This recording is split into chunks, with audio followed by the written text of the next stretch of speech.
Good morning, everyone. Are you ready? I'd like to call the meeting to order, the Ad Hoc Utility Rate Committee meeting to order, and I'd like to start with a flag salute. Mr. City Manager, would you please? Would you please stand and face the flag? I pledge allegiance to the flag of the United States of America and to the republic for which it stands, one nation, under God, indivisible, with liberty and justice for all. I'd like to call roll. Committee members Long, Vance, and would you make sure and turn on your microphones? Yeah, okay. The light just turns. Okay, here. And make sure and speak clearly into it. So let's go ahead and do roll call again. Okay. Long, Here. Vance, Here. Dan, Here. Hardy, Here. Gott, Here. Cutting, Here. Smithers. Here. And committee liaisons, Mayor Galbraith and Council Member Koberstein, both present. Is there any public comment pertaining to the Ad Hoc Utility Rate Committee?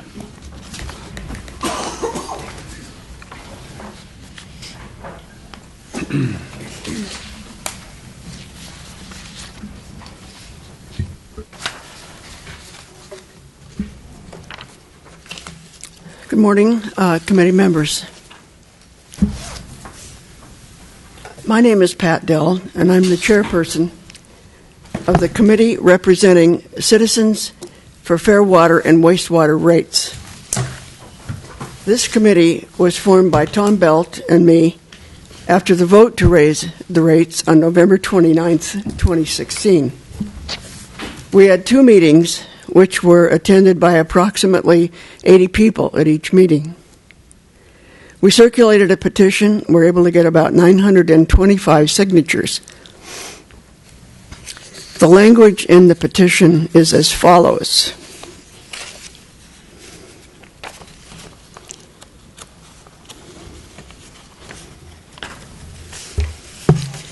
The undersigned persons want to inform the St. Helena City Council and this committee that the water and wastewater rates voted on at the November 29th, 2016 meeting are unacceptable and causing great hardship.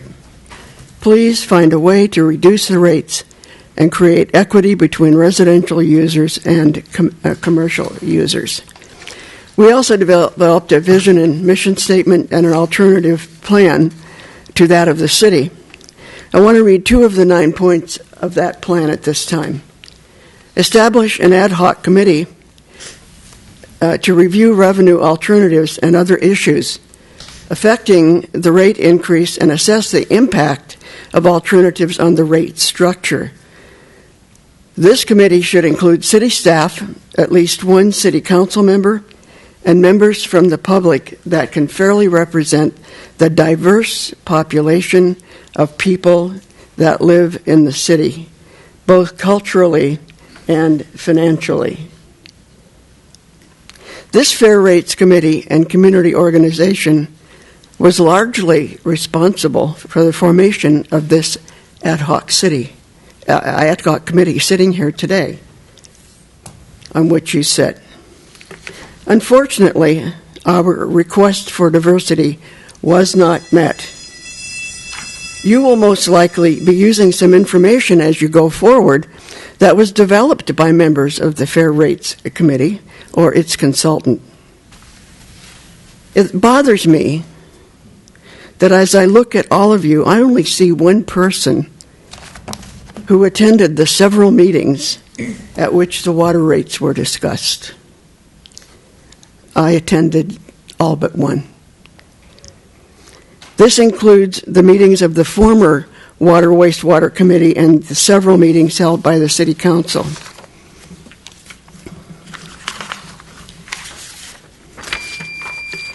A second point I would like to mention, and it was our first point and one we consider important. This was to have a town hall meeting at which communicative dialogue could take place. We're still hoping that such a meeting will be organized. There are people who would like to meet with committee members individually, so I hopefully that you'll be open to that. And I talked to someone yesterday who very much wants to do that, and I'll assist her in getting your contact information. I assume it's on the city website. Thank you for your attention, and I wish you every success.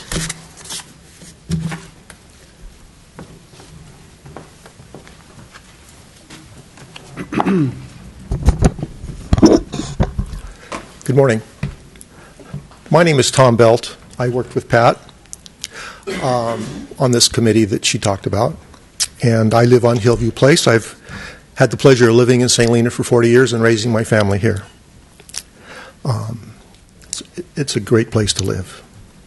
I'd like to begin my presentation this morning by thanking each member of this committee for taking the time out of your lives to revisit the methodology in which our last utility rate study was conducted. I believe you're up against a challenging task, not only because there is a tremendous amount of research that needs to be reviewed, but also because there is a lot of information that still needs to be explored to try and make St. Helena's utility rates more equitable across all customer classes. I'm hoping the rate study you'll be helping craft will consider long-term debt financing for the capital improvement projects having long-term lifespans. I hope you'll consider the fact that St. Helena obtains the water it delivers from 3 different sources, and that each of these sources has a different cost structure associated associated with associated with it, and each of these sources is potentially open, can potentially open the door to employing a tiered rate structure under the parameters of the San Juan Capistrano court case. I'm hoping you'll request city staff to thoroughly investigate and define all related administrative, operational, and infrastructure costs associated with the overall expense to manage our city's water enterprise, and assign those costs equitably to all customers both inside and outside our city limits. I'm hoping as these scheduled meetings proceed, you'll listen to and carefully consider all the input you'll be receiving from water customers who take the time to write or vocalize their suggestions during the next several weeks. And lastly, I'm hoping the committee is aware that there are forces in city government who are opposed to doing this new rate study. I'm hoping their attempts to convince the committee over the next several weeks that the city had no choice except to adopt the last rate study does not interfere or discourage you from actively seeking additional options. The fact remains that residential and commercial water customers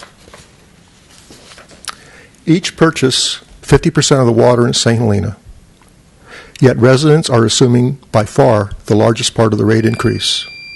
Just one more second. In closing, I must confess that I'm somewhat disappointed that the city has scheduled all the ad hoc committee meetings on weekdays during working hours. I'm concerned this format will limit some people from attending the committee meetings. A month ago, when I walked around this community with others collecting over 900 signatures for our committee's petition, I was envisioning at least one ad hoc committee meeting being held in a town hall fashion that would provide utility customers with an opportunity to ask questions, receive answers, and provide input to the committee. I'm hoping that the city will reconsider adding this kind of meeting to the current schedule because until the utility customers buy into the reasoning behind why the rates must be what they turn out to be, I'm concerned there will be continued distrust and contempt for our city's management. I strongly urge our city to provide this kind of format on a weekend day to provide the public with the opportunity to express their input. Thank you very much.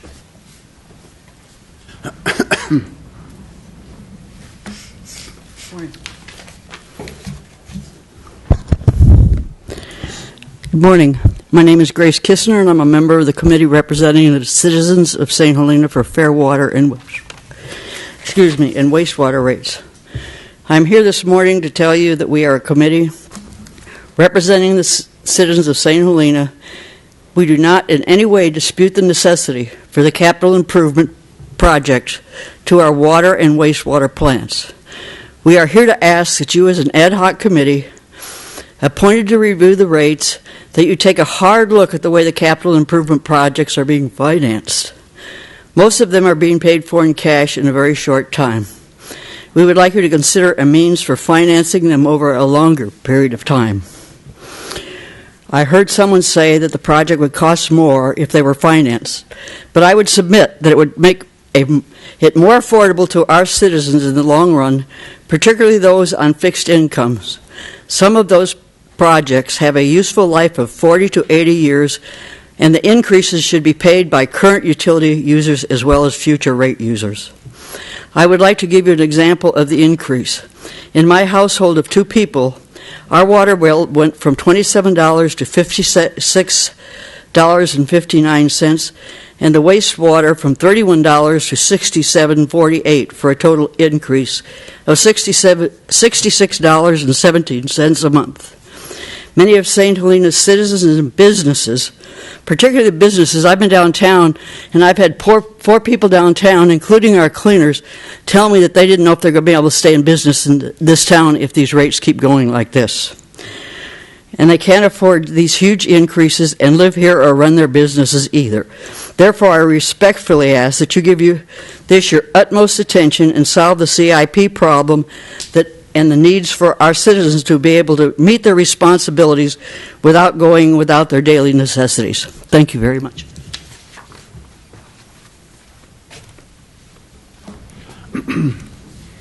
Is there any more public comment? Hi, my name is Lana Ivanoff, and I've lived in St. Helena for 47 years. First of all, I just really want to thank all of you for volunteering to do this. This is going to be a daunting task. And I guess the only thing I really want to say is dialogue. I attended the meeting that Pat Dell and Grace had, and there was so much input at that meeting. So many people coming up with really constructive, creative ideas, none of which, in my opinion, can be done in 3 minutes like this. This is hard to do. It's hard to put your thoughts together in 3 minutes. Town hall meetings work because there is dialogue, and it's so frustrating as a citizen to want answers from public officials, to stand up and say, I have this question about this, because if we did it this way, would it work this way? And there's just a wall. Nobody answers. There's no feedback. We need feedback from this committee. We need to find a time to have a meeting when we can get some Hispanics and some younger people. You see senior citizens here today, because this is it, 9 o'clock on a Monday morning. And we need to hear from everybody. I walked around with that petition. We could have gotten 2,000 signatures very easily. We did this in a week and a half. People want to be heard. They want you to listen. Thank you. Is there any more public comment? Seeing none, we'll move on to new business. And the first item on new business is item 4.1, Brown Act Overview. And this will be given by myself. I'm the city clerk for the city of St. Helena, and I'll be brief. I just want to make sure to drive home the essence of the Brown Act is public participation. And that is providing transparency and openness. And I just want to caution you, you are a new committee, and I'm sure there's lots of information you want to share with each other. But it's important to share it in a public setting. And so if 4 of you got together to discuss business, that would be violating the Brown Act. And so I just want to make sure everyone's aware that, again, the essence of the Brown Act is citizen participation, and so they can hear the thoughtfulness of your conversations. Do you have any questions? All right. So is there a restriction as to how many people can talk together at the same time? No more than 3. No more than 3. Thanks. And again, it's so you can have a public discussions, so the citizens can hear your discussions.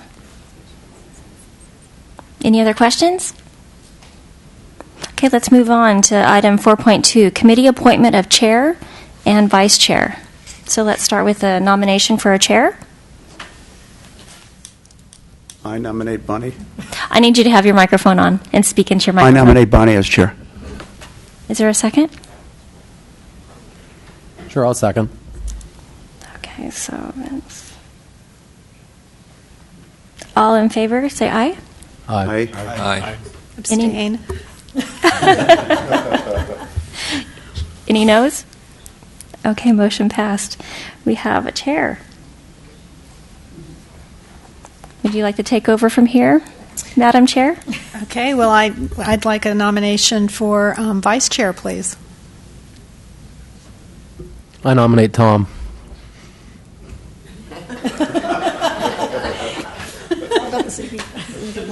Could this have anything to do with where we were seated? You're on to Cindy, Bonnie. Can I have are there a second? Or is there a second, please? I'll second. All those in, I'm sorry, I took your. It's the word thunder. Oh, all those in favor? Aye. Aye. Any opposed? Okay, we have a vice chair. Okay.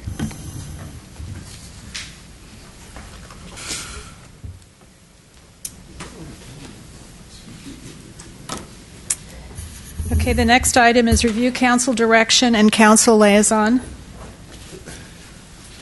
and the council liaison role.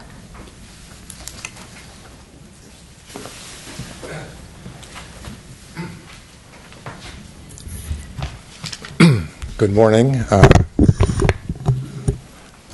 Alan Galbraith, Mayor. First of all, thank you for your service.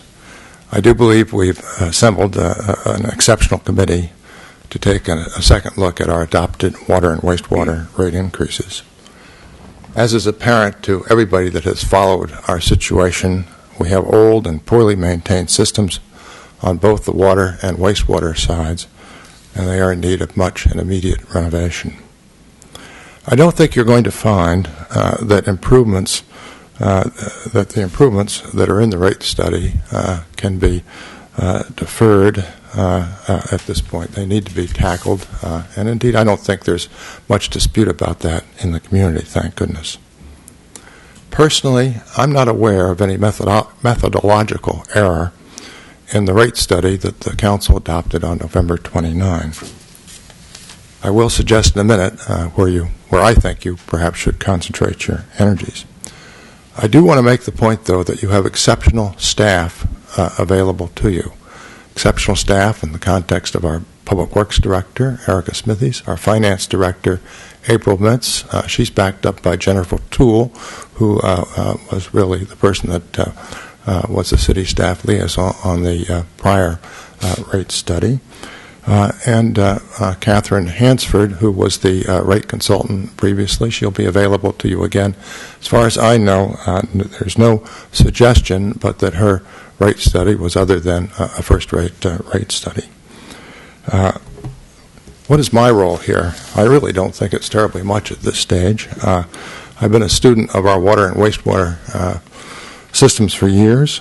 I was the author of the Comprehensive Water and Wastewater Infrastructure Subcommittee report back in 2011. I certainly worked with the Public Works Director at that point in time in connection with the 2011 rate increases to try and get major capitalized items into that rate study, which we did.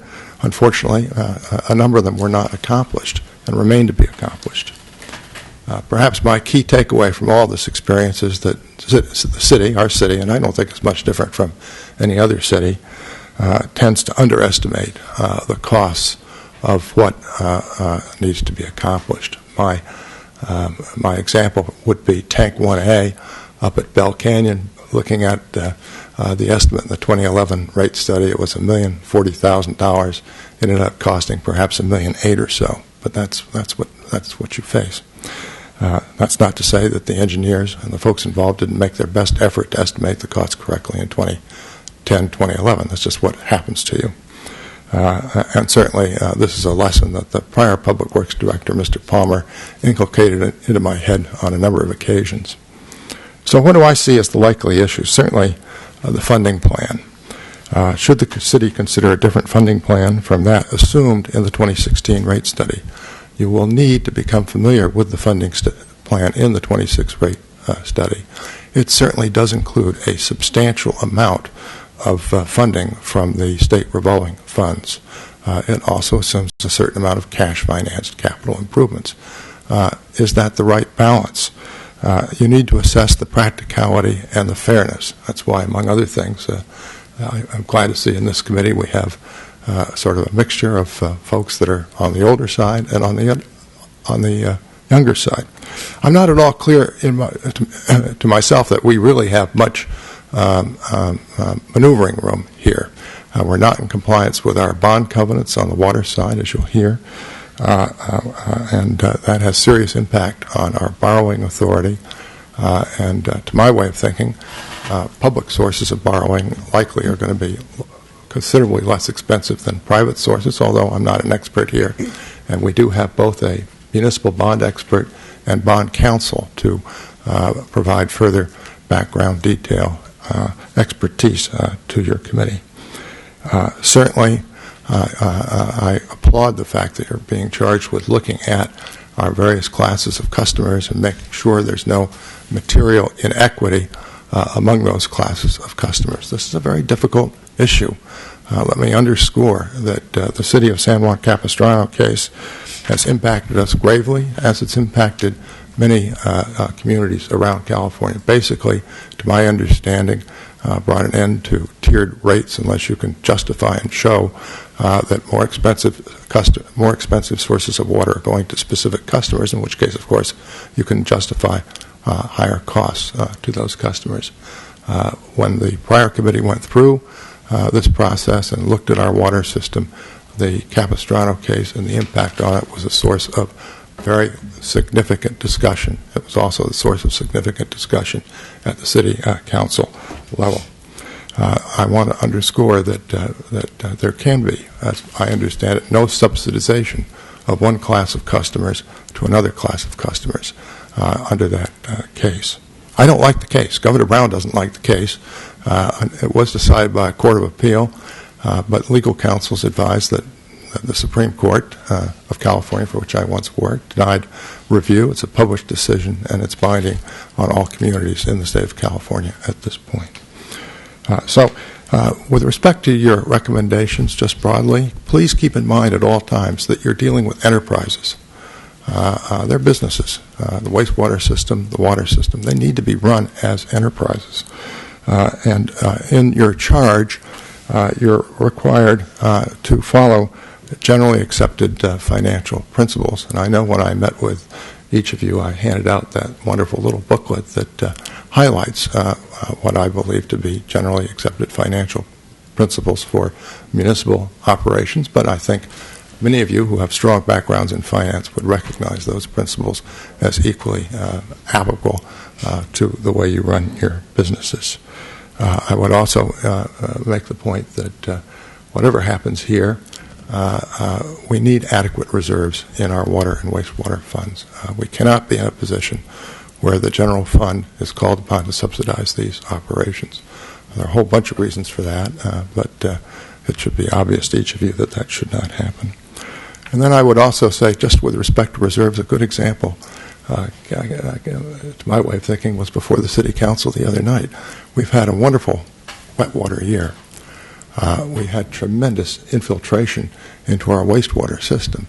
And right there we found ourselves with a bill for close to $100,000 for additional chemicals due to the fact that we had an extra amount of water this year running through our treatment plant.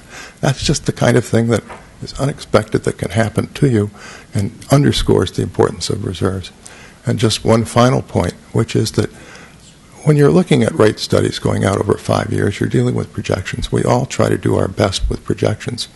We also know over time that reality can depart from your projections. They have to be looked at on a periodic basis to see how you're doing. No question about that. There was argument before the City Council that in time we would build up very large cash reserves. Quite frankly, I'm a skeptic that would ever happen. It's not been the history for us, or I think for other utilities. But if it were to happen, please keep in mind also that an attentive City Council has the ability to adjust rates downward if, in fact, unnecessary cash is being built up in the systems. We're far from that today because, as I mentioned, we are not in compliance with our bond covenants. So I'm not going to repeat the charge. I think the charge is broad. You can read it for yourselves, but those would be my introductory comments as your mayor. Thank you. Thank you, Mayor. Councilmember Koberstein.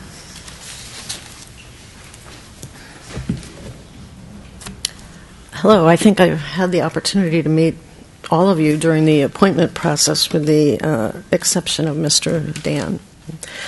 But I want to say that I'm very grateful that you're all willing to put the time into this project. It's a tremendous research project, and I know you'll give every issue that's been suggested ample consideration. I think one thing to keep in mind is that this is not a defense of the existing rate study.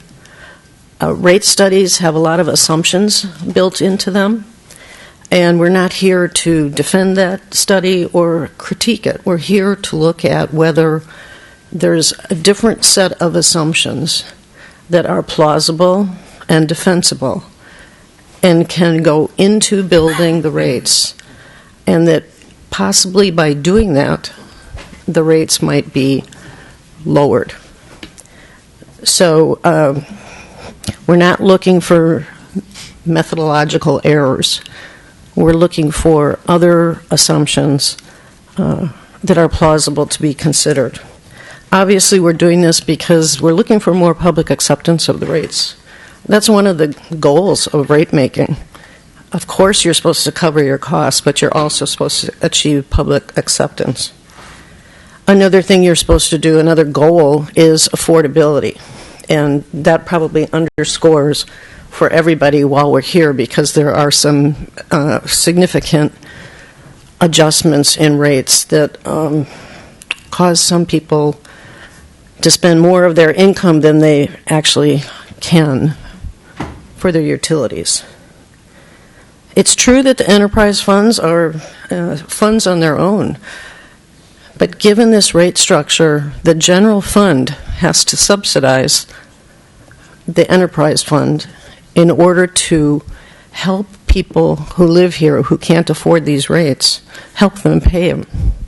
So we're siphoning in, I think our number through June is $80,000 from the general fund. We're looking at next year bringing in $90,000 as a starter from the general fund in order to pay the rates. And ideally, we can bring the rates down, we'll take the pressure off the general fund. Because over the 5-year period of these rates, they're going to escalate considerably, and so under the current structure. And so that amount of subsidy is going to go up and up. And if there's a way we can change the rates and hold the line there, there's more money in the general fund for other things. There's a lot of information in here, and Cindy has developed this really handy way of numbering the pages so that when you want to talk about something, you can refer to a page. And I just want to point out a couple pages to you in the rate study that I think will be incredibly helpful. The rate study itself, let's see.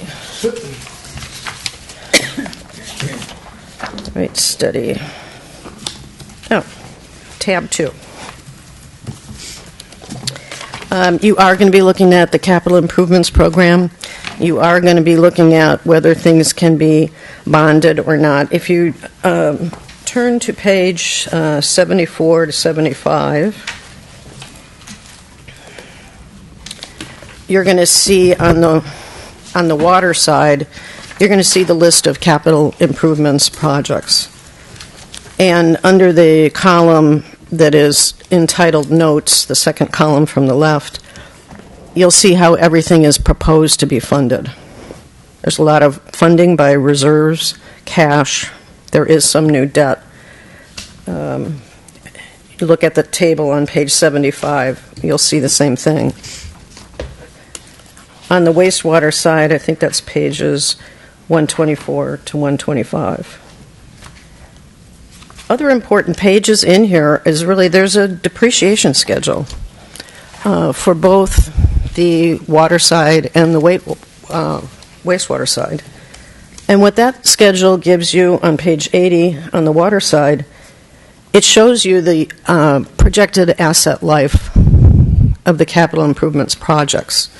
And you're going to see on there lots of projects that are 50, 80, 40, 20-year projects as far as their useful life. And part of the issue about how to fund them is it equitable to have existing rate customers over the next 5 years pay cash for projects that go on to benefit residents of St. Helena for another 10, 20, 30, 40 years. It's kind of a fundamental, I think, guidepost of whether you should be paying cash or whether you should be bonding. And we will have a consultant here, as Alan mentioned, to help you. That similar table is on page 130 with respect to the wastewater improvements. Well, what you'll see is, although we've definitely got some projects in here to be bonded, there's a lot of CIP that is proposed to be paid for by cash or by reserves, which is also cash that has to come into the system. And I see your job as balancing this all in a way that tries to meet the goals. Figure out how the CIP projects are going to be funded. And to the extent they are bonded or loans are obtained, that frees up cash in the structure that can be used to do other things, like, for instance, make sure we're satisfying the debt covenants. I personally find it astounding that this study was, I'm not going to go there. We have very high rates, and it's true. Those rates are not satisfying the bond covenants now. And so it would be wonderful if you can actually come up with a way to fund fewer of these projects by cash in order to free up cash in the structure, so we make sure that we have the coverage for the bonds and we have the proper amount of cash in some of the other line items, like the reserves. On the Capistrano case, I think we're going to get into that a lot more kind of when you get to the end of your work, because it really has the most impact on equity between various classes.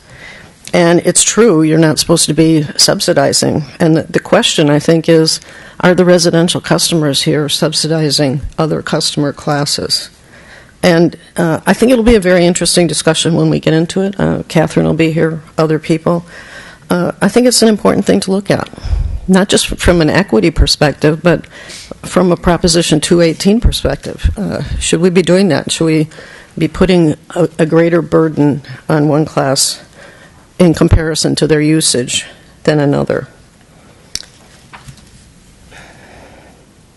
I think that's all I want to say. I'm here to observe what you're doing. If you have any questions along the way, ask me or call me or email me. I'd be glad to sit and talk with you. I feel like there's so much information in this study, it's sometimes difficult to absorb it, but I hope you actually get into it and enjoy it. And I'm really looking forward to your discussion and your recommendations. Thank you, Council Member. Okay, our next item is the Ad Hoc Utility Committee members' overview, and April Mitz is going to do the overview. Okay, thank you very much, Bonnie. And thank you also for everyone being here today. I know this is a substantial amount of information. I've been involved with the rate study for probably about the last year and a half now, and every time I read the rate study and the technical memorandum, new things come out at me as well, so it's not an easy document to understand, I think, as everyone in this room would probably agree. So in front of you are highlighters and Post-it notes. I encourage you to use them similar to what Councilmember Koberstein did. I am going to be pointing out several pages of the rate study, which is a good starting point. I definitely encourage you to read it from beginning to end, and if you have questions on any of the formulas, calculations, Catherine will be here, as well as alluded to earlier, we did hire a municipal finance advisor as well as a bond counsel. So they are consultants for this committee, and they are right now, I did get an email this morning from the municipal finance advisor. He's already working with Catherine to be able to get copies of the charts so he can fiddle with the assumptions. So they are here for us. So when you recommend that they come to the meetings, we will make sure that they're either physically at the meeting or at least available to you for a conference call setting. So I'll start with the first document, which is tab 1, the council direction to the Ad Hoc Utility Rate Committee. This was adopted by the City Council, I believe, 2 meetings ago. So this will give you a little bit of overview of direction that the City Council has asked the committee to absorb. There are 4 main points. The first is to review the water and wastewater rate study, which is dated October 31st and was adopted on November 29th. And make recommendations, if any, to the council for revisions to the study and potential adjustments to the rates that were adopted. The second is to assess the available financing assumptions and options for CIP projects within the first 5 years of the rate study. And our acting Public Works Director is here, and she will be at all the meetings as well to be able to answer questions regarding the assumptions in the CIPs. The third is the ad hoc committee shall assess other significant financial assumptions in the study, such as reserves, adequacy of sinking funds, and designated and undesignated fund balances, and they shall do it in accordance with GAAP or generally accepted accounting principles. Fourth is that the ad hoc committee shall explore any apparent inequities related to industrial, commercial, and residential rates, generate alternative rate models, and recommend potential corrective actions. And all of this would be in the confines of Prop 218. You'll hear us say Proposition 218 a lot. That was passed by California. The California residents in 1996, and we are pretty much bound by Prop 218 as far as how we can set rates for the water, wastewater systems. You'll hear the terminology enterprise funds thrown around. You'll hear water, wastewater funds thrown around. Within government, we have 2 different types of funds. One is governmental, one are enterprise funds. Governmental fund typically is associated with our general fund. Governmental funds have a different set of accounting rules than enterprise funds do. So just so you know, there's they differentiate themselves. So even when you read our CAFR, our audited financial statements, you will see the net position, the cash flow. They're presented in 2 completely different ways, and that's because one's governmental funds, one are enterprise funds.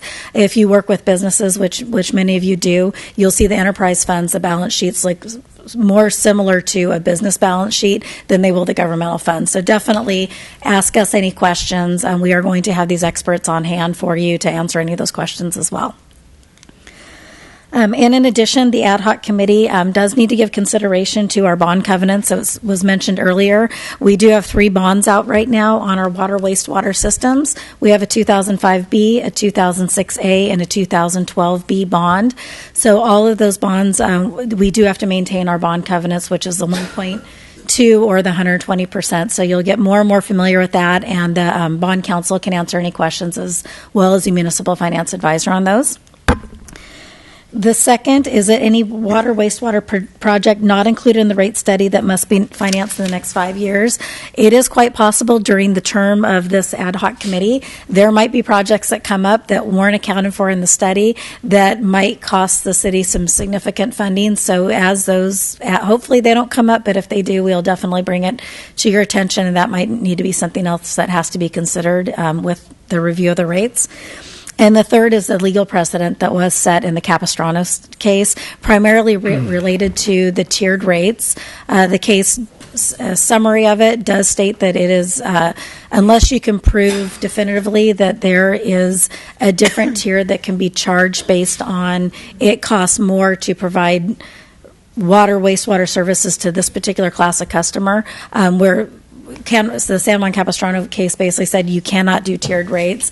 The beginning, and we'll get to it a little later on, there is a synopsis of the case. There's a really excellent write-up by the legal firm.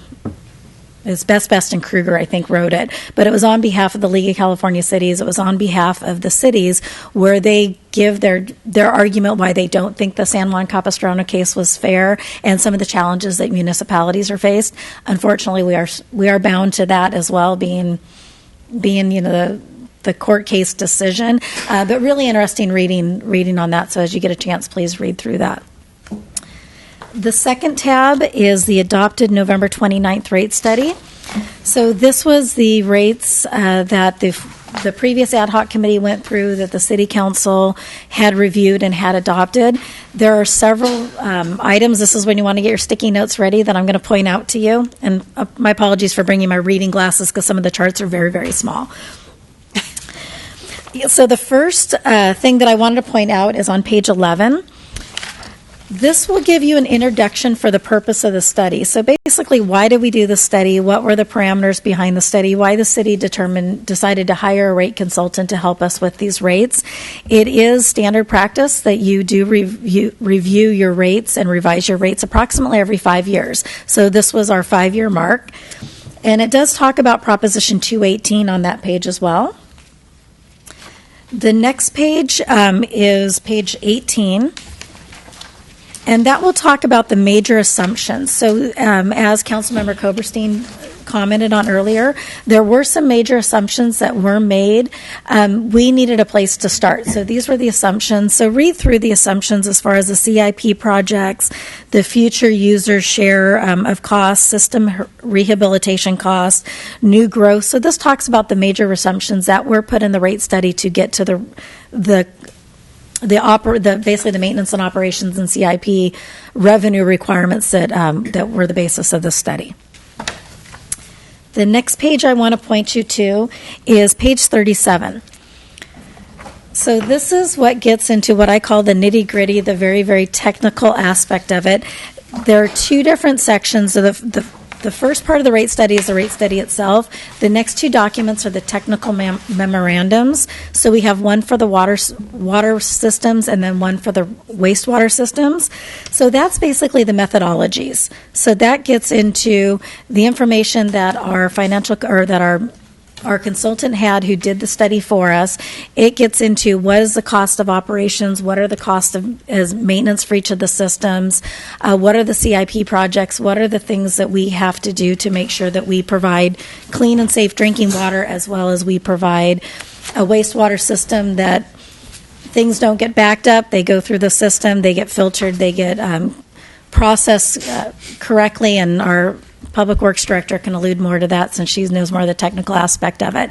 So this is basically this is where we actually got to the bottom line numbers that we got to, saying it's going to cost us this amount of dollars each year to operate our systems. So that's what each of the technical memorandums are there for. Within the water technical memorandum, the first page, page 46, there is this is in the water and the wastewater memorandum, and I'll point out both pages. It's the revenue requirements. So at the bottom of the page, it will talk about what kind of revenues do we need to bring in and what needs to take into consideration. For both the water and the wastewater system, it's our capital improvements, things that we need to make sure that we are keeping in place so that our systems are working properly and we don't get into a catastrophic situation where clean drinking water cannot be provided and or sewage cannot be taken out of the homes, the businesses, and processed properly. The next that you do need to take into consideration is our debt service. Meter replacement program. We do have to replace the meters. They do break over long wear and tear, so that's something else you have to consider. The operations expenses and reserves. And operations is what does it cost us on a day in and day out basis as far as staffing, chemicals, process treatment. That does not include our CIPs. That doesn't include our capital improvement projects. That is just what does it take to maintain our systems on a day in and day out basis. And then the final is the system, get my glasses back on, rehabilitation. So what are the other costs that we need to take into consideration to rehab our systems? The next page I want to, and please just wave your hand if I'm going too fast on this. I just want to kind of highlight some of the areas of the study to be able to point you in the right direction for further research. The next page is page 53. Those are the projected revenue requirements based on that information. And the table 10, page 53, are just the operations. So it kind of gives you an idea of what it costs to operate the system on a day in and day out basis. And you'll see what is budgeted for 2017 in the first column. And then everything else are projections. And the technical memorandum does talk about where the assumptions for the annual increase comes from. So you'll see salary and benefits, services, supplies, Napa water purchase, maintenance, and taxes and insurance. You'll see the annual increase and the percentages associated with them. Those are based on CPI, based on some of the other information came from the American Water Works Association, as well as the name of the organization eludes me right now, but it's the organization that talks about how much construction costs go. Napa Water, that's written in our agreement. So you can kind of see some of the annual percentage increase assumptions. And then you'll see the debt service. And then your non-operating credits. Non-operating credits are basically, that's good stuff. That's stuff that comes back to us. That's interest that we earn, any surcharges. So that's kind of what comes back to us in the system. So I wanted to point out that page to you. And you'll see the same pattern when we get to the wastewater, because both of the technical memorandums follow the same pattern. The next page I want to point you to is page 63 and page 64. That is the estimated cash flow for the systems. And there's a very slight difference between the two charts. And so you'll see at the very top of the first chart, so table 19, you'll see the estimated cash flow. So you'll see your revenues in, and then you'll see your operating expenses, and then you'll see your debt service, and then that's where you get your net revenue. So your net revenue is your expenses less, or is your revenues less your expenses. So you can see in 2017 we're estimated to be operating in a deficit. And again, that is just for our operations. Below that, you'll start seeing the balances as they refer to capital improvements and the capital improvement projects. And here you'll see, I wanted to point it out to you, where you'll see ending balance, and underneath it says months of operating expenses and reserves. That is something for both the water, wastewater systems. The goal is to have between 6 and 12 months worth of operating capital in reserves. So if something were to happen, we need to operate for 1 year without collecting any revenue. You'll see underneath there, it will allude to how many months we have on hand based on the projections that were done in this study. And then the line underneath that, this is what designates this chart, this table 19 from table 20. It says designated. The notation is number 4, and it says new designated fund for capital repairs and replacement. So you'll see that's something that's projected out to year 2024. That's when you'll see the reserve levels becoming to be at a good point, and at that point we can start setting additional money aside for additional replenishment and maintenance of our water wastewater systems. And then good thing to highlight is your operating expenses at the very top, and I'm just going to take your eye to the far right because that's the easiest thing to be able to designate, where it says your operating expenses. It's anticipated by 2027 your operating expenses is $6.3 million. And then if you look at the very bottom where it says undesignated ending balance of $6.44 million. So that's after you take out that additional set-aside fund to be able to do your reserve maintenance. You'll see that brings us to a 12-month reserve. So that's kind of the target. So I just want to point your attention to some of those charts because they are very complex, very confusing. Some of the charts, it seems like it's conflicting information when it's really the same information just presented in a little different way. The next chart that I want to point you to, and Eric will be talking about this a little later, it's page 73. It is the CIP list for the water funds. This is the same chart that Councilmember Koberstein had drawn your attention to. You will see there's several variations of this. One of the things that the rate consultant and any rate consultant we would have hired would have done this. The first chart, so table A-6, that's the amount that these projects are estimated to cost in 2016 dollars when this rate study was done. So that's what it costs if we were to do every single project on today's date. These are the estimated costs. The next chart, it shows the estimated cost in future dollars. Knowing that obviously it is impossible for us to do every single project right at this point in time, we also have to make the estimate on what those projects are going to cost us in future dollars. So that's the difference between those two charts. You'll see about the same projects, about the same amount of money. You just differentiating between one is current dollars, one is future dollars. So that is it. Those are the highlights I wanted to point out for the water study. For the wastewater study, for the technical memorandum, I will give you the page numbers. It's the exact same charts. You'll follow the same methodologies, but just so you know where to refer to in this big binder. There's one additional thing in the wastewater study that I did want to point out. The way we calculated wastewater rates for the old rates versus the new rates did change considerably. The water rates followed the same pattern. The wastewater rates followed a different pattern, and that was based on feedback from the previous ad hoc committee. So on page 95, as I get older, my eyes get worse. On page 95, this is what is considered in here the current wastewater rate structure. Those were our previous rates before the change that happened in January.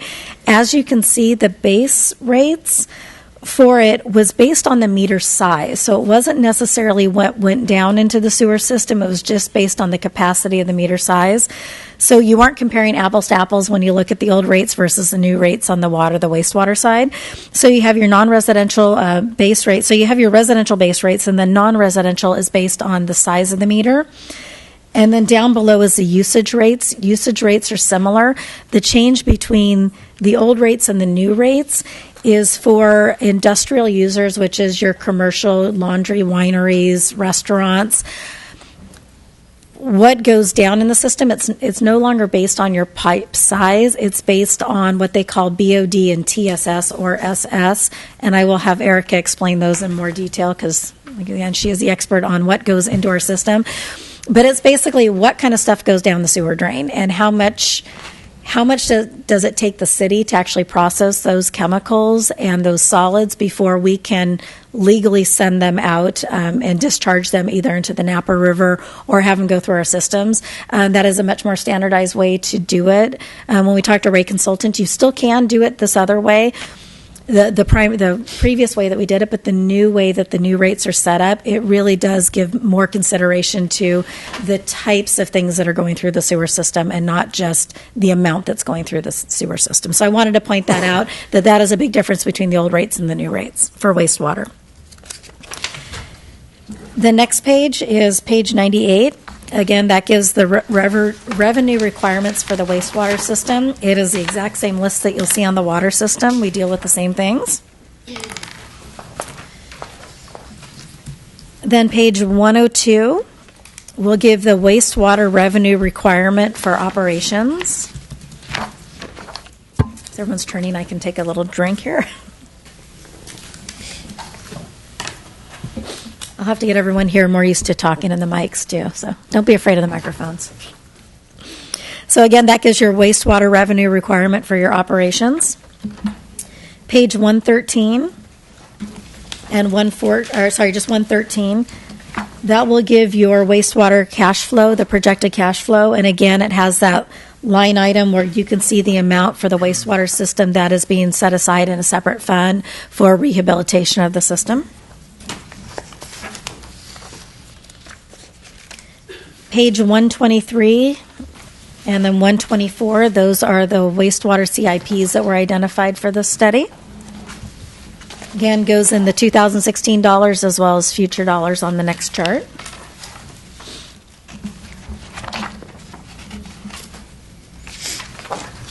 So that is my ever so brief synopsis of our water and wastewater rate study, as well as the technical memorandums. The next tab, so tab 3, this was an in-depth financial report that I presented to City Council on February 28th, and is in response to 4 questions in particular that the Council had asked us about. I, again, will not bore you with the details of this report, and this, I think I was up to a 74-page PowerPoint presentation, but definitely read it. It's a synopsis of what's currently in the rate study. If you read through the synopsis of the staff report, it does refer back to specific pages in the water wastewater rate study, as well as each of the technical memorandums. It's a little bit larger and for me easier to read. I will point out on page 147, and then also on page 149. Those are, again, it's reiterating the CIP projects for both the water, wastewater rates. It takes the name of the project, the total estimated costs, where we have existing outside funding, and then how much is being funded through new rates, and then what the assumed financing is for each of the projects. But again, a lot larger font, so a little bit easier to read, so feel free to refer to those as well.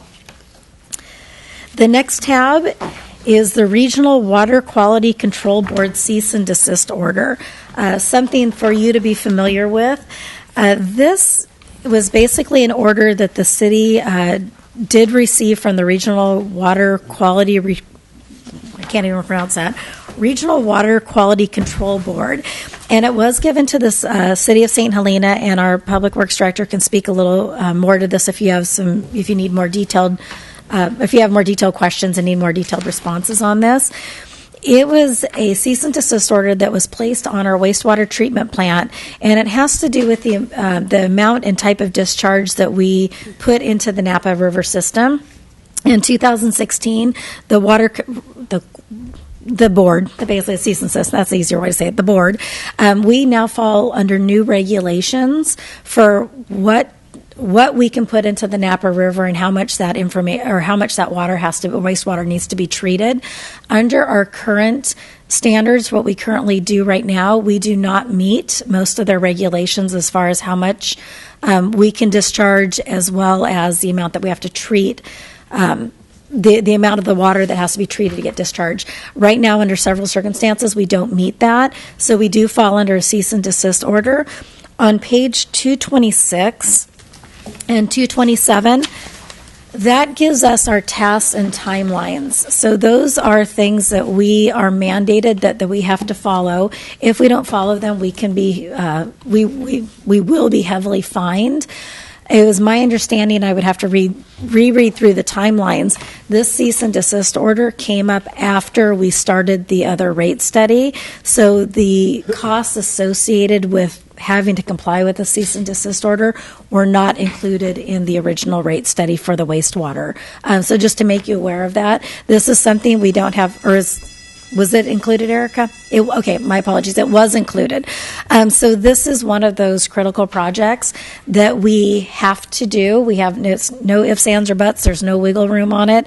So just to make you aware, these are some of the legal requirements that we are confined under. And my apologies. So this was included in that rate study. The next tab, so tab 5, that talks about the San Juan Capistrano case. That is a synopsis of it. In my view, and I believe the mayor as well as Councilmember Koberstein, we all find this a great read. I don't know if you enjoy reading legal review, but it was very interesting to me, and just want to point it out. It's a great read. And then I am done with my portion. Just, again, it's a lot of paperwork. It's a lot of documentation. It's a lot of numbers. It's a lot of things to absorb and to digest and to process. So feel free to ask me any questions along the way. Again, our rate consultant will be here, as well as a municipal finance advisor and bond counsel to be able to answer any questions. So thank you. Thank you, April.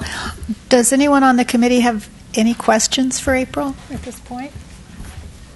Okay. Madam Chair, I just want to point out that it is 10 o'clock and we have the meeting room until 11, just to be mindful of time. Okay, thank you. So now we're to 4.5, review all wastewater and water capital improvement plan. Erica? Thank you, Chair. I was just wondering if it'd be beneficial our time to go through the entire list that we all have in front of us, or go through the highlight of the critical projects. I would suggest going through the critical. What would the rest of the committee prefer? Good start. Okay. At this point, I mean, it's quite overwhelming, but I really appreciate what staff has done and to give us these little Post-its so we can start our review. Well, I'll start on the water side. As you all know, there's a couple of projects that are in potential litigation, and the biggest one is the Upper York Creek Dam removal. And right now we're in the middle of finalizing our preliminary designs and impacts. Something just came up recently with the regional regulatory agencies, that like to do a phased approach with the removal. And so we're just trying to redefine the impacts that would cause to the project, make sure our EIR is still in compliance, and move forward with submitting the permit applications, which is in May, right, beginning of May, hopefully the end of this month. And so that project, as you see on here, is it's a big figure project, and we also have $1.8 million in grants. So on our timeline is we have to spend that money by the end of 2018. So right now we're on track with the permits going in May, that we should have and secure permitting and final design by the end of this year, so we can get council approval and authorization to go out to advertise and get a construction contract by mid-April, May of 2018, so we can begin construction right in that time frame of the building of the project is between May and October. For the regulatory agencies. So that's one big chunk of money that needs to come down the pike right away. The two other critical projects are with our active reservoir, Bell Canyon. We have an intake tower that has definitely gone through its design life. It's over 50 years old and has already had some repairs, but we're in the middle of negotiating a PSA with a consultant. We're actually interviewing with them this week, that we want to get on board by the end of this month, beginning of May, and start design. Right now we show that they're on target to spend a lot of money in the first year of 2018, but that probably will be pushed out to 2019 because we'll be in the design progress for the following year. And then we have regulatory permitting as well with that project. So even though we're moving on track on getting them on board, we're probably not going to be spending that amount of money right away. The other critical project for the water side is the other potential litigation is the inflow weir measurement or creek flow measurement into Bell Canyon. We're making sure that we're allowing for enough water going downstream of the dam. So the RFP is not going out yet. We're going to draft it and get it out by May so we can get a consultant on board by June.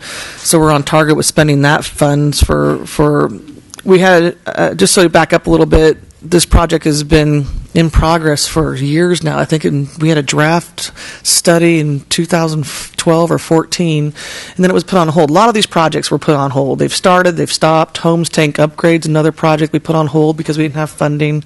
Design's almost complete on that project, but it hasn't moved forward. Meadowwood, which is more of a pump station upgrade, has not progressed because of funding. So even though projects are showing being out years, they've been in progress in several years, put on hold, back on task. They keep costing more too because we keep putting them on hold. But just so to get back on track on the summarizing it, we do have three critical projects. It's the Upper York Creek Dam removal that's moving forward, and then we have the intake tower that needs to be replaced. And then we have the creek measurement. So I would say if those are your three to focus on, those would be it. We are still moving in, like Holmes is in the middle of design right now, so that could possibly go out to construction next year, depending on the revenue we have coming in. Okay, thank you. And if you want any other feedback on that, I can provide more, but I'm just trying to, the ones that are in my head right now, the ones that we're working on, And then we get to the wastewater rate study side, and the cease and desist order is to the wastewater treatment plant upgrades phase 1. Right now, we're in the feasibility study. As you can see from the schedule that's in your packet on, I think that's section 3 or 2. Excuse me, on tab 4, the Regional Water Quality Control Board cease and desist order. We're already a little behind schedule on that one. We had a December 1st, 2016 final feasibility study submittal. We got that extended to March, and now we have until May. And we're going to meet that deadline. We had our public workshop 2 weeks ago. We had quite a bit of people there. I want to caution that we had option 1 for meeting the compliance is at $4 million, but we have to get approval and do a work plan on bringing the plant up to compliance, and that might cost additional money. So right now we show $7.4 million for that project, and we're showing a $4 million just to bring the minimal stuff up to grade, but we still have to look at the whole master plan of the plant, and we could still push that upper threshold. We hopefully come in under so we can save the ratepayers of the city. The other critical projects, I think that's the biggest ticket for the wastewater plant. The next one is our reclamation field improvements, which is our spray fields. We had $142,000 in our rate study, and estimates right now are $1.4 million to implement the spray field improvements. Again, that's on hold, not just because the funding is different from the rate study, but because we have the feasibility study going on, and it might change the size of our spray fields. So there's a little bit of room there. Maybe the cost savings, if there's cost savings on the treatment phase upgrades, the spray fields, that'll help cover the cost there for the improvements there. I think those are the big ticket items for wastewater. I'm open to discussing any other projects on here. There's been talks about pushing to upgrade the Cornella pump station sooner than later.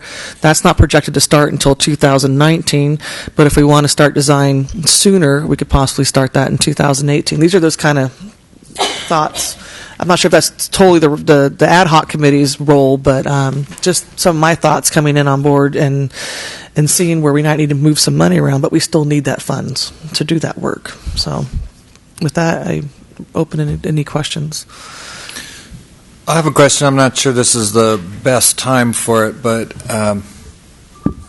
previous review that I've done on the cease and desist order, it was my understanding that regional board staff was looking for development of some infrastructure for treated wastewater recycling. Is that still the case? As part of the feasibility study, they want us to look and do some outreach to see who would be interested in being distributed either secondary treated water, which we have secondary water right now, but it's not treated. So it'd be secondary treated, which is a next step, right, below tertiary, which is even more expensive. There's no funding right now in here. It shouldn't be on the ratepayers to fund distribution. That's a whole other utility. Right now, if there's tertiary level, that's not in the rate study at this point. Well, the reason I'm asking, in connection with the whole business of setting rates is that, at least in theory, expansion of use and distribution of treated wastewater could reduce water demand and then change the whole nature of how water system costs occur and are allocated. So it's probably much more of a long-range consideration than anything that can be taken into account here. But I think to the extent that we are charged with mastering as best we can midterm or mid-range view of what the city's capital projects are about, because that does affect our rate structure, seems to me understanding what the potential for development of meaningful volume of use of recycled wastewater could be significant. I have a question. Okay. On these three water projects, the York Creek Dam, Bell Canyon Intake Tower, and the creek flow measurement, is engineering complete on all of those, and are the RFPs prepared, contractors kind of identified to send the RFPs out? The Upper York Creek is in 65% design right now. And the RFP, the Bell Canyon intake tower replacement, we're looking at just to award the design consultant right now. So we haven't even started design. So the costs right now are soft costs on that. Correct. Okay. Correct. And then we have not drafted the RFP. We need to get on the RFP for that. So all right. That's a next task on my list to get out. So what time frame do you think those RFPs will be done and ready to go out? If we can get them done in the next couple of weeks, I would like to do a 4-week turnaround so you can get a good selection of consultants in here. And we were very successful in getting 4 very good consultants submit on the intake tower.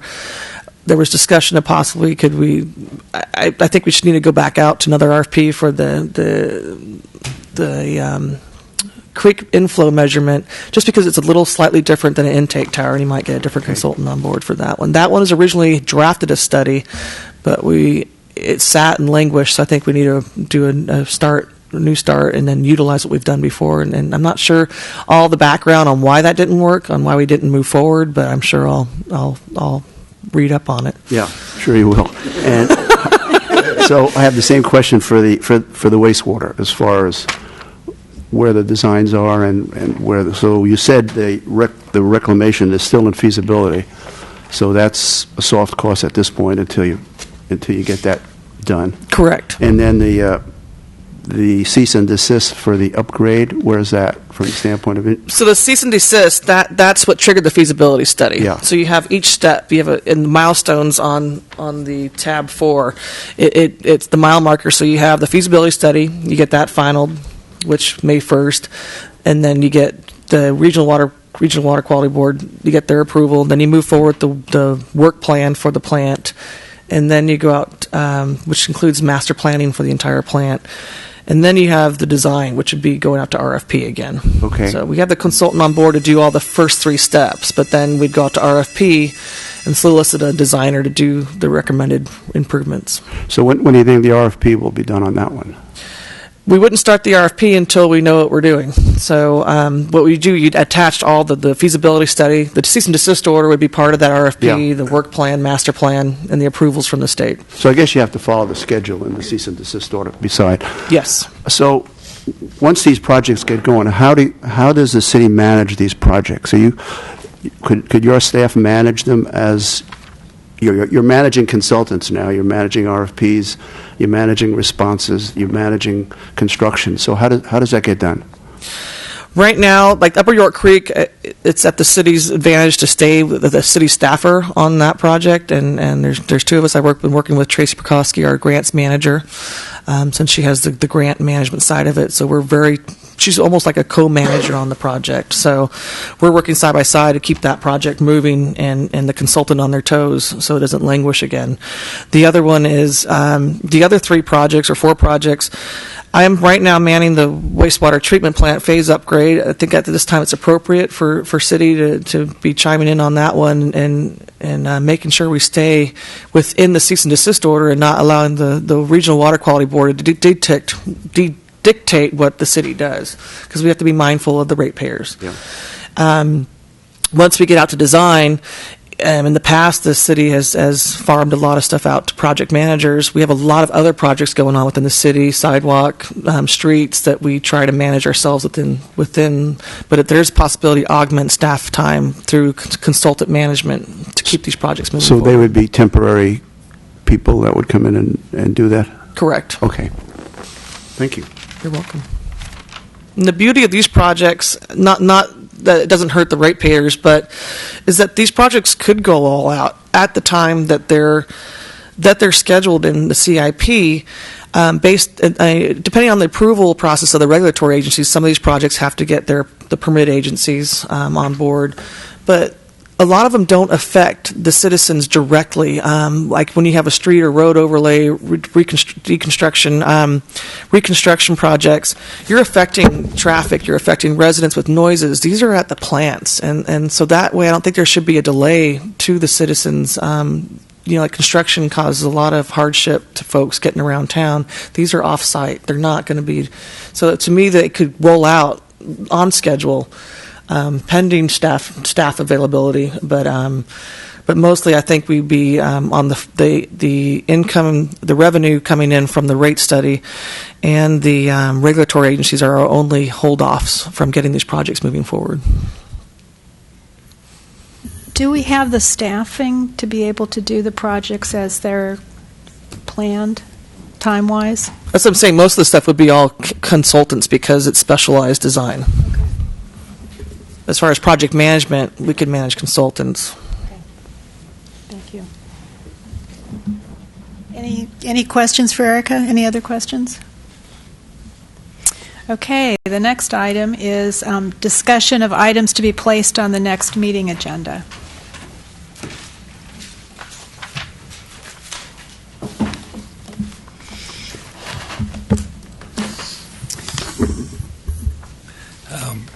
And so the city clerk puts together the agenda, but we need to give you input on what we want, what we want on the agenda. So that is correct. Please. Oh, I know that we have an assessment district for our waste treatment system. I think that's St. Helena Municipal Sewer District Number 1, if I remember correctly.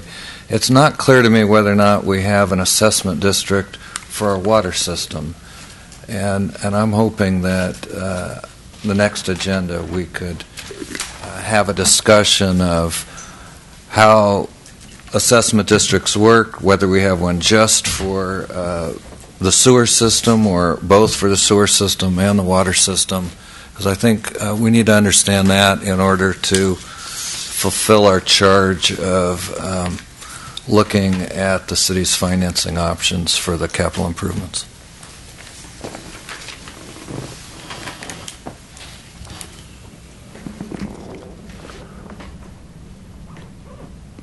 other items? What was that? Other items that people want to add? I think one of the difficulties is this was a good meeting to go over, get a good overview. Now we need to go home and read it and think about it. And so in terms of coming up with agenda items for the next meeting, maybe suggestions from staff? No pressure right now. I would say if you want to go home and think on it, read the materials that I put together for you, and I think it could be appropriate to email staff.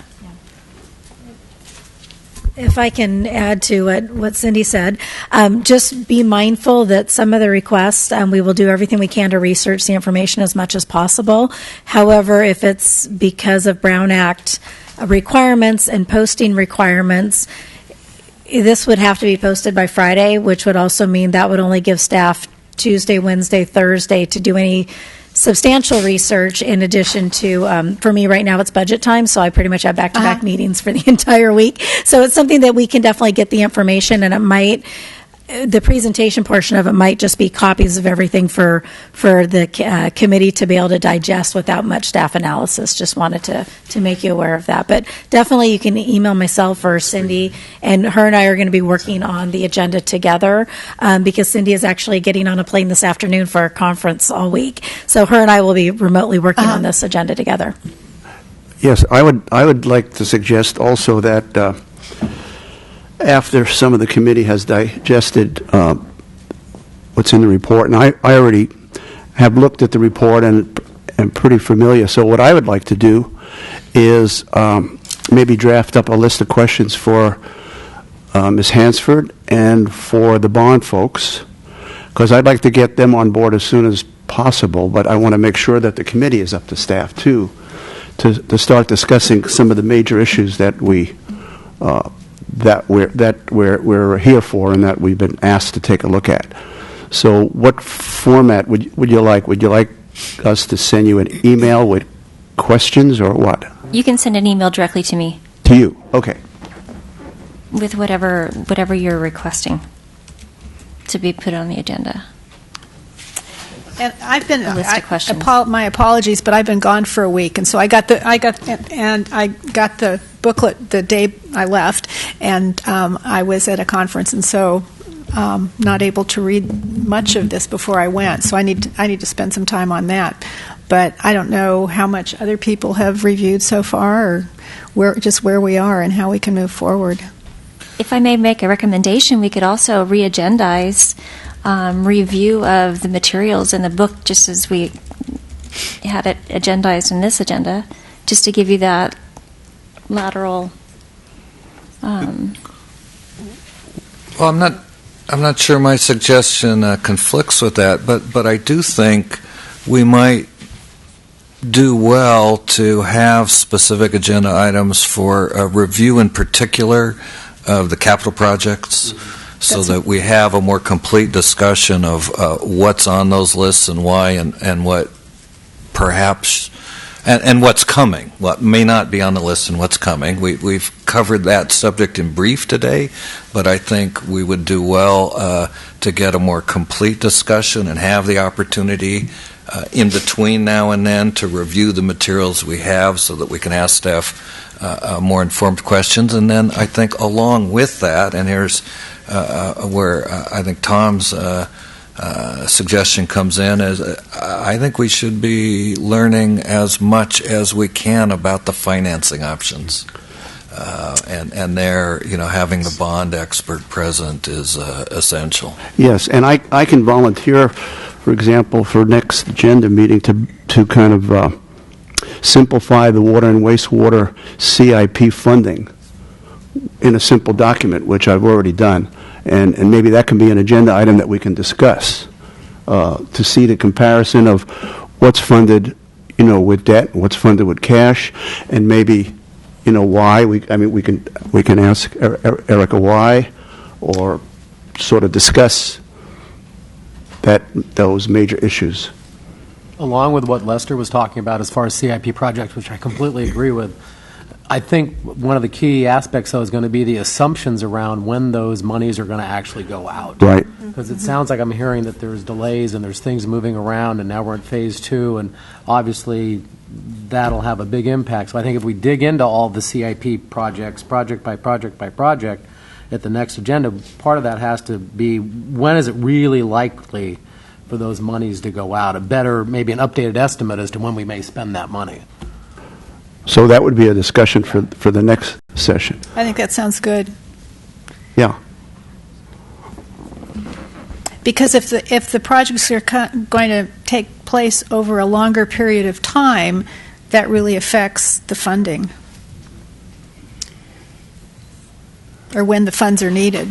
Right, which sounds to me like 3 subjects in effect: the capital projects list itself, the funding schedule or forecast for the capital projects, and the funding sources and options. Yeah, you got it.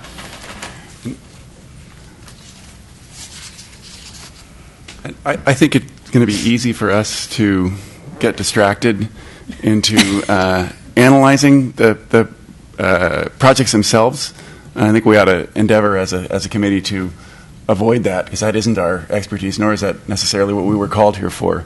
I think we need to focus on this funding sources and perhaps the scheduling. I worry a little about focusing too much on the scheduling. If we think these are going to be costs we're going to incur in relatively short time anyway, they need to get funded.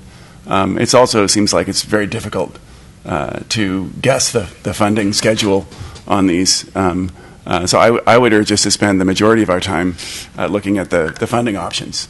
And that's, I think, our primary thing. Maybe you think they're more interrelated than I do. It seems to me we got to come up with the money in the next short number of years. And the sooner we figure out how we're going to come up with it, the better. But no, I don't disagree with you, Doug, as the priorities, but I think all 3 of those things are essential simply to understanding what we have in front of us. That's really where I'm coming from. Is moving our progression of agendas from this kind of brief, broad overview where we cover a lot of subjects packed into 2 hours to something where we take a few in greater depth and start to find our way through the material towards, on the one hand, getting ourselves grounded so that we have, as a committee, a better sense of what we need to do in order to accomplish our assignment, and then, more substantively, just moving forward towards some conclusions. And I think we have an outline that will help us get there. I mean, I think CIP assumptions are critical. And so I would really like to dig into our assumptions. And yes, we may not be experts, but at the same time, if a $7.4 million project is scheduled here to happen in 2017, but it's really not going to happen until 2018 or 2019, that has a really big impact on the balance of funds. And then again, if the balance of funds are changing, we may not, we may pass our covenant test sooner, which may put us into a different place with regards to our financing options. So I do believe all three of these things are very much interrelated, and we do have to dig into all of these in grave detail. The other thing is that if the design is at a very immature stage, like Bell Canyon is at, as far as I understood, 0% design, then the cost estimation is a swag. Mm-hmm. So I would think not spending the time into each and every one, but the big drivers, the big projects, and understanding what range of what range of uncertainty is around that CapEx would be important.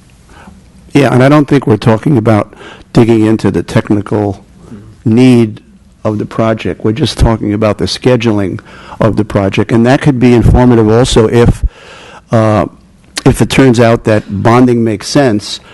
The bond council, in their recommendation, would need to know what the timing is of when the funds are needed to kind of recommend the best approach to bonding. So I think it can't hurt. It's just information that we should be able to use.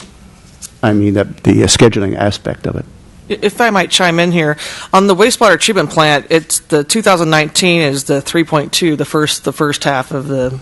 There's 3.2 in 2019 and 3.2 in 2020, because we are on a timeline. We've been on track with that one. We're a few months behind, but not drastically behind on the wastewater treatment because we're under a cease and desist order. Yeah. Bell Canyon, I would agree with. We're a little bit behind on that one. Yeah. So we just want to get a handle on it. That's all. Well, and again, I mean, that one in particular, I don't know if we have the possibility. We may suggest to City Council or to the enterprise that they actually move up the timeline on it, because right now we are polluting the Napa River, and it affects all the habitat of the Napa River. So although we have this timeline that it doesn't have to be completed till 2021, we as the citizen group, not the committee, but the citizen group, may actually want that thing moved up.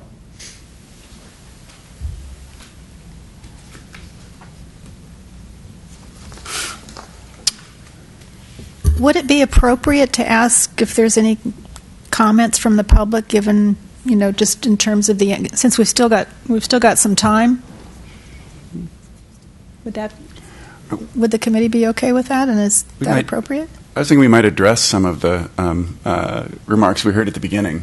Okay. As a start towards that. Okay. Whether we want to open the floor again, I don't have a strong opinion on. About the scheduling, I thought it was worth explaining to people how we came to the schedule we have, which was everyone on the committee was asked what their availability was, mornings, afternoons, evenings, in the next 2 months, something like that. Uh-huh. And the times that we came up with were the times when we could make a healthy quorum of the members.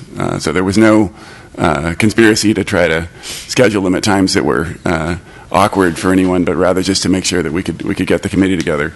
I don't think weekend times were considered. I don't remember them seeing them. I think we only looked at Monday to Friday. No. So there is an opportunity. We could probably look to see if we could take the times that we have now, where we have the least, smallest quorum, and remove some of those and add one on a weekend if that was definitely thought to be of interest, that there are people who couldn't make it. But that was one concern I heard mentioned at the start. Well, I know Cindy went through a lot to get. You don't want to revisit that.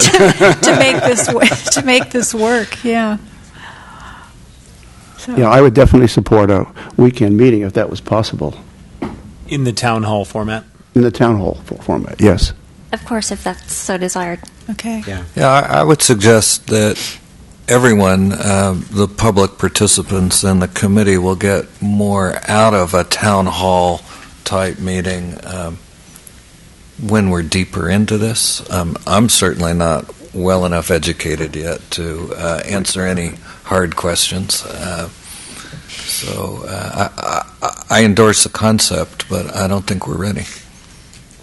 I agree. I think we need to, as the committee, be more familiar and knowledgeable of the projects and the timeline before, because if we've been charged with looking at the rate study and seeing if there's any modifications that can be made so that rates can go down, or to justify the rates. At least that's how I see it. And so we really need to have more information and more time before we can do that. Yeah, that makes sense. So maybe we can decide early on when we think that meeting could take place. Like maybe halfway through, or... I have a handy tool. Yes. That I will email out to everyone. Okay, great. Okay, that sounds to find availability. That sounds good. Well, by the way, the next two meetings are scheduled for spring break week for the schools. So for those of us that have kids, that's an awkward time. Bring the kids. So my apologies. No, we'll be in Hawaii. Oh, okay. No. That's hard. You do not want me to bring my kids, trust me. And I can't agendize for teleconference. He's not a good one.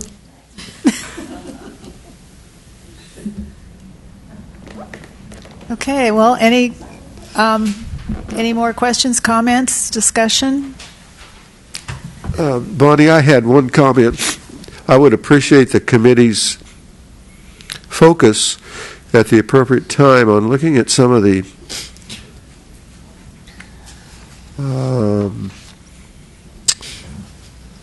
assumptions that were used with specific regard to replacing the infrastructure, the collection system for the sewer, wastewater, and the distribution system for the water. I think that replacing 1% of the pipelines per year is unacceptable, and I'll be recommending a more accelerated approach to the City Council via the budget document. But I'd appreciate this group's comments and observations too. We don't have, at 1% a year, 100 years to replace the collection system and the distribution system. It's already 50 or 60 years old, and it's failing now. So if you could look at that too, I'd certainly appreciate it. And I think it'd be helpful if we had some background information on that too. And it's included in this bind. It's right here in this binder, Bonnie. Okay, what page? What page? So one of the questions I would have would probably be for the consultant on how that would affect the rate. Yeah. Because one of the questions I have for the consultant actually is, and I'll share it with right now, is I'd like to know the allocation of the rate and how it's allocated with O&M, CIP, and all this other stuff as a proportion of the rates for water and wastewater. So that'll help me as a committee member follow the money from the standpoint of looking where the opportunities are. And do we have any idea of when the consultants would be available to be here? Well, whenever they want, right? If you direct us, we will contact them. They have every meeting on their soft schedule, I'll call it. We know some of the meetings, they've already have responded to both Cindy and I saying, I for sure can't be there, but I can call in that day. So we are waiting for direction from the committee on when you want them here to be able to explain ask questions to. I think it's really important for all three of them, for you to have access to them to be able to ask the certain questions on the bond covenants, what are other financing options, what are the assumptions. As far as the responding to your question on the replacement of the pipes, that is part of the entire water wastewater projects. You'll see a line item of 1% replace mains annually. That's where you see that. And unfortunately, when we did our staff presentation last week, we did talk about 5%. Both myself and Erica thought it was actually 5% replacement in the rate study, which is very typical. And when I reread everything again this weekend, that hit me like a brick in the face that, oh, wait, it's actually only 1% in there. So certain things like that, just let us know when you want us to have them there. If the committee would like, I can see if any of them are available next Monday for you for the meeting. I'm not sure. I certainly would like them. Okay. All three of them or one in particular? Yeah. I was going to say, quorum is of a 7-person committee is 4, presumably. Chris and I will not be here next week, so you'll have, and Joel will not either. So you won't have quorum. Yeah. We won't have quorum on Monday. Will you be here Wednesday either, Joel? No. So we're not going to make quorum next week. So yeah. We aren't? I thought we needed 4.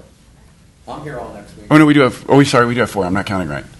You're right. So we do. Okay, never mind. Do we want to wait for the consultants until we have more people here? Well, I as far as I'm concerned, I mean, I've got some homework to do now. Okay. You know, I didn't have the homework before. I mean, I've been engaged in and out of the thing a little bit.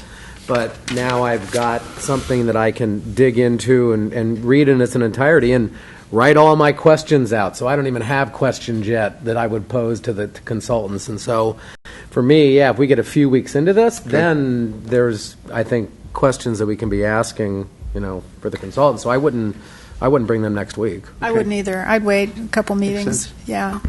I'm looking at the tentative schedule right now. We have Monday, April 24th, Wednesday, April 26th. Do you see either of those days as good possibilities for them? I can do a poll with all three of them and see which ones are available to either come in or call in. Okay. Yes? Yeah. I think, I'll be fine in a week. But I need to get there, and so, and again, if we have people missing, I mean, maybe Monday the 24th, have them around if they can be here. Okay, that sounds good. Yeah, I'll feel Does that work, Tom? Yeah, great. I think we'll all feel better. I didn't know I was going to be the chair, so.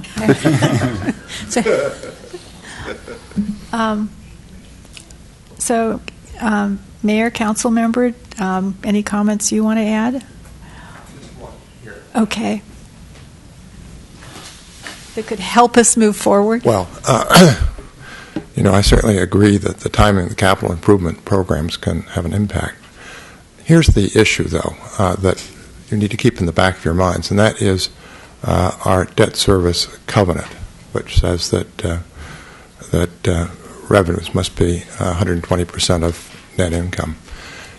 Debt service is part of expenses that goes into that formula. And you need to keep in mind, as you're looking at your financing options, that may, in fact, at some point be a cap on what you can effectively borrow in order to meet your covenant. This is a very complicated problem, but I want you to keep that in mind. It's not like you can just go freely out and borrow money to meet items that might have a long life if you're not going to be in compliance with your debt service covenant. And then the other question, which Jennifer Phillips put in my mind, I don't have any real answer to that, and that is it really prudent to borrow up to your total borrowing capacity? What happens if you have a disaster and you need to borrow more? So those are issues that I would ask the committee to keep in mind. Thank you. Okay, thank you. I just have a couple of comments. One thing I forgot to mention is at some point you might want to consider this property that we own up near the reservoir that comments came to the council regarding the possibility of some lot line adjustments that might actually create some residential parcels that could be sold, provided that our water system is safeguarded. which could drop significant revenue, right into the water fund. The timing of that is something you would have to understand. I don't even know if it's feasible to think that in year 3, year 4 you could, but it is an issue you should be aware of. I suspect you're going to get a lot of input from the financial consultant about bonding in addition to bond counsel. And I don't necessarily have the same view that Alan has about the bond covenants, because all of this cash works together. And if you just think, for instance, that you have $5 million of projects that you're paying cash for, and you decide to bond them instead, you probably free up about, $4 million of cash.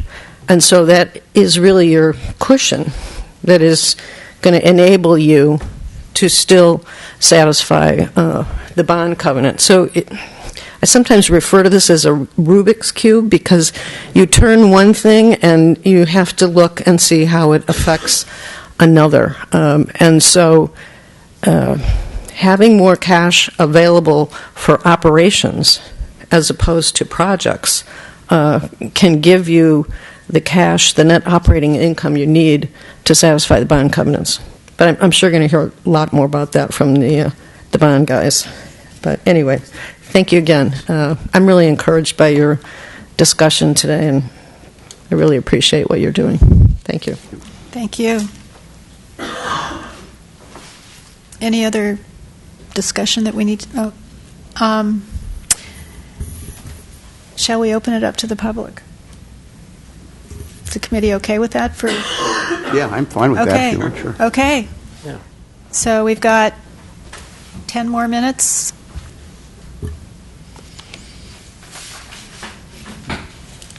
I think the more input we get, the better. Yeah. I think. I really appreciate Mr. Cuttings bringing up immediately the discussion about when the meetings were scheduled. I can assure you that no one thought there was a conspiracy. It's just that I have emails at home that I've saved from at least three city council members exhorting me to get this room full. Well, believe me, Grace, who's our person who sends out emails to this large group with whom we communicate, sends out, is it 100? She sent out 100 emails asking people to be here today, and you can see how many are here. It's an awful lot more than at the old water rate committee, because I can tell you I attended a meeting last year on August 4th at which there were 6 people.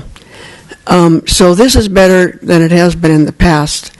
But I certainly think that town hall meeting should be toward the end of your deliberations. It's an awful lot of work that you have to do here to play catch up. And so I think it should be done toward the end. And then as far as your format,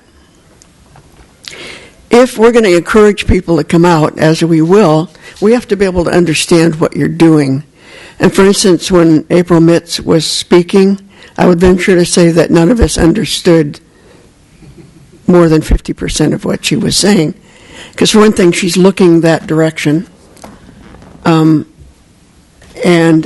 if it would be possible at all to have a PowerPoint presentation of some of this material, or else have the material available to those of us who are going to come so we can be looking at the same thing that you are, it would certainly encourage people. It would be much more meaningful to us to come to these meetings. I think that's all. Thank you. Thank you again for your efforts. I agree with Mary. I think it was a good meeting. Thank you. Madam Chair, if I might just add that the agenda goes out to over 2,000 people in the community that sign up to receive agendas, and all the materials are online available to the public. Okay. Thank you. Good reminder. Thank you for offering us this little extended chance to make our comments after listening to you for an hour and a half.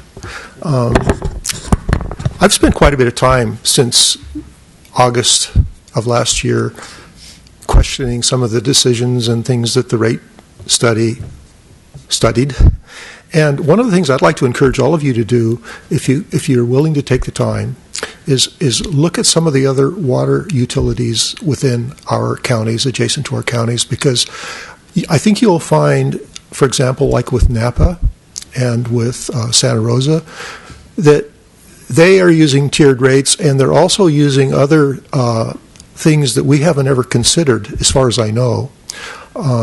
For example, I talked to a Mr. Costello from the Napa Water District just last week, and in Napa, they charge their out-of-city customers 45% more for the water than they do for their in-city customers. And I asked him, I said, how is it that you can do that under San Juan Capistrano? And basically what Napa has done, and I know we can't compare Napa to St. Helena completely, but Napa has gone to the trouble of investigating all of the expenses that are come up with servicing out-of-city customers and determined that there's a 45% cost increase for that. So I would like you, and the other one would be Santa Rosa has a tiered structure based upon, they have an extensive water conservation program there, and the tiered rates go towards supporting that water conservation program. So these are just a couple of examples I would challenge you to maybe, if you have the time, to call and investigate. The other question I have is, as I sat out here and listened, I've spent quite a bit of time looking at the York Creek Dam removal, and I was under the impression that it was going to be a 2-year project and not a 1-year project. Everything that I've read in the way of the studies calls for it to be over 2 years. In fact, I think it even does that over the the cost of improvements. Are we anticipating doing this in 1 year would be one question I have. And secondarily, let's see, this is why I write down my stuff, because I can't always remember what I'm trying to think about when I talk to you. I'm running 25 seconds.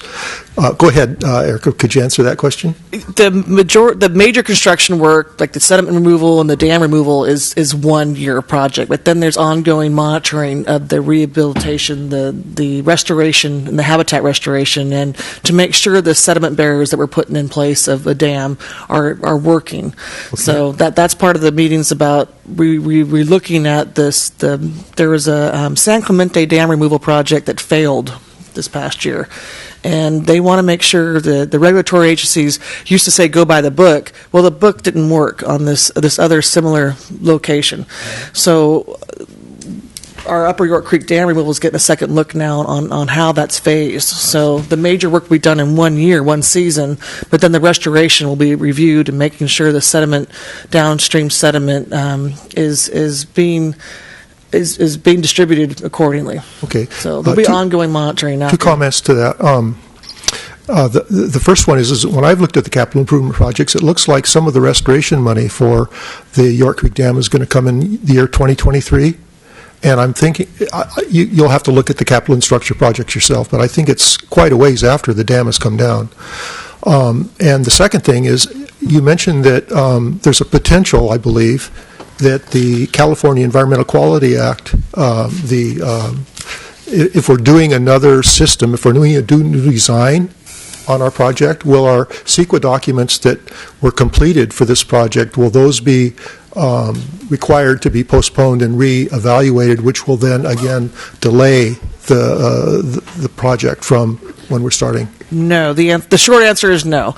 We're after our meeting last week with our regulatory agencies, is that the phase is still within the project impact area. So you still got your major impacts that were done with the major EIR.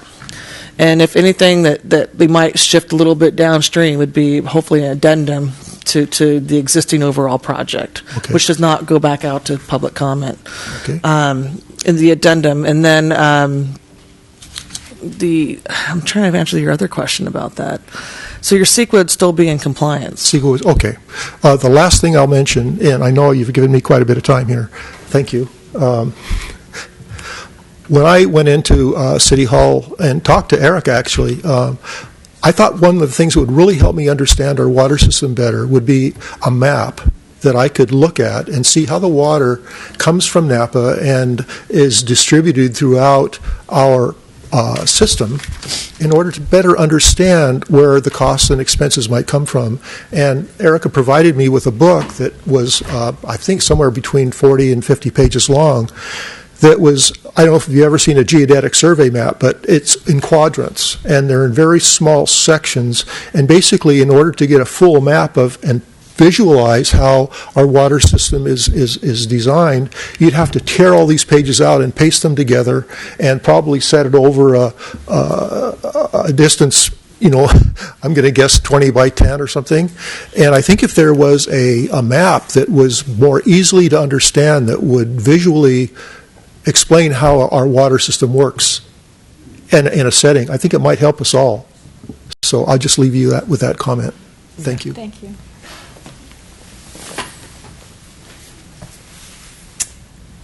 Well, we've got 5 more minutes. If anyone else has a comment, otherwise we'll adjourn. Well, if anybody, just following on Tom's discussion of graphic overview of the city's water system, that was something I was meaning to raise myself, because I think it would help everyone and this is really going back to future agenda items, I think. If we had a simple but graphically aided presentation by staff showing us what these infrastructure pieces are and where they are, both with respect to the water system and the sewer system, something that just really struck me in a conversation I had with a neighbor a few weeks ago was that I realize a lot of people have no idea what the lower reservoir and the upper reservoir are, where they are, how they relate to the water system. There's such ancient history for the city of St. Helena. I mean, literally, that whole component of our water system goes back to the 19th century. So I think, just an overview. I'm not thinking we need to get it all in great detail, but an overview would be useful. And the second related thing, where perhaps a little more detail would be helpful. We're talking about infrastructure replacement, like pipeline replacement over time. If there exists, I don't know that it makes any sense to create it, but if there exists some mapping that shows where our major pipelines are and how old they are, that would be wonderfully useful, because I have no idea whether we're still distributing water through 100-year-old pipelines or just 50-year-old, or how much of it's 20. It's really hard to assess what kind of replacement, what degree of urgency we should have about some of that, and if we don't even really know how old all of it is, then we should know that. And if you see, it's actually Water Master Plan Update is moved out, I think, into 2020. Is it 2021? And I'd like to move that up, because I don't think we know fully what the age of our pipes are. We had a surprise out on Main Street. There was last week 2 weeks ago on the 31st, we had a blowout just on Main Street on a 2-inch line. The pipe completely corroded out. I don't know how old it was. But I'm sure, I know some pipes on corrosivity of water, they can go in 10 years. It happened to me at my house on my well. But and just to explain a little bit further, I mean, what really brought all of this to my mind originally was remembering that the event at the upper reservoir that led to the regulatory agencies intervening and ordering dam removal was an infrastructure failure. It was a failure of a kind of weir gate that was there to allow bypass so that the dam would not be overtopped. And that weir gate was in 1992 probably already 40, 50, 60 years old. It was basically a big cast iron enterprise, and it was not it was very old to begin with and not well maintained. Because it failed, the dam overtopped in a big storm event, sediment moved downstream, and the regulators threw up the red flag, and 25 years later, we're still working on the dam removal project. But that was an infrastructure failure, and it was a failure of maintenance. So to me, making sure, and I say this in part for the public's benefit, that people understand how much of our critical infrastructure is really old and places us at risk of out-of-budget costs. I think that's important. Thank you. Well, just another location, not just the one we had that was a 2-inch line, but we have a water main that down near Shakes Lane that we had to help with Louis Martini put in a new fire service line. And the pipe that we had in the ground doesn't meet any of today's standards. It was a straight stainless steel 10-inch line that had such a thin diameter. We had to propose we had to replace it with our new C900 pipe, which is a plastic pipe. And we have a lot of that throughout our city. And it would be great to move up a master plan so we know the age and infrastructure and try to gauge as much as possible. And I have one just real quick question. I recall there used to be a lot of leakage from the pipes, and is there still? And do you know what percentage that is? I do not know the percentage, but we've been finding a lot of that. We have some of those notated. I don't know if they're in a master area, but I know that our distribution crew kept really good notes over the years. I don't know if they've compiled those, but I'm going to find out. Okay. Thank you. Okay, well, meeting's adjourned. Thank you for coming.